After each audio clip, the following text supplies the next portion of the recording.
Why are contextual factors key to understanding position player WAR and pitcher WAR? Imagine trying to compare two players who play very different roles on the same team. Without considering the context, it's like comparing apples to oranges. That's why understanding the environment and circumstances around each player is so important when looking at wins above replacement.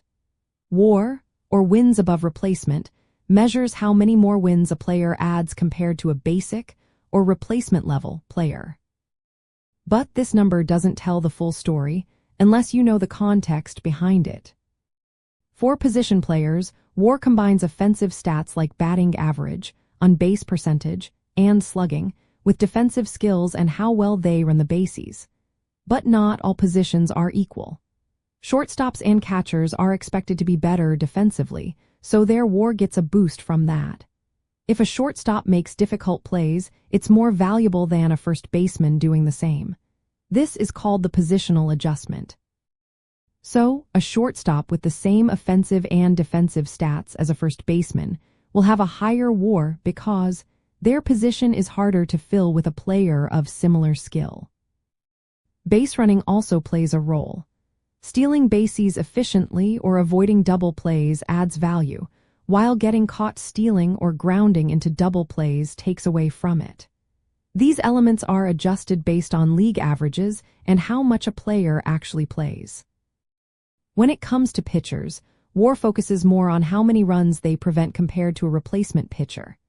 It uses metrics like runs allowed and fielding independent pitching, which looks at strikeouts, walks, and home runs. But just like with position players, the environment matters. A pitcher in a hitter-friendly park or during a high-scoring era might have their WAR adjusted downward because it's tougher to prevent runs in those settings. Context is also important because different sources calculate WAR differently. Some use defensive metrics like ultimate zone rating, which measures how well a player saves runs with their glove, while others use defensive runs saved. These differences can lead to variations in WAR for the same player. For example, a rookie shortstop might have a high defensive runs saved score but a lower ultimate zone rating, affecting their overall WAR depending on which metric is used. Knowing the league, era, and ballpark helps us understand what a WAR number really means.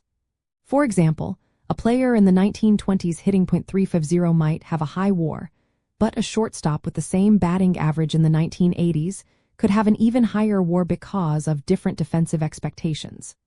Similarly, a pitcher in the 1960s might have a lower WAR than a similar pitcher in the 2000s because run scoring was lower back then.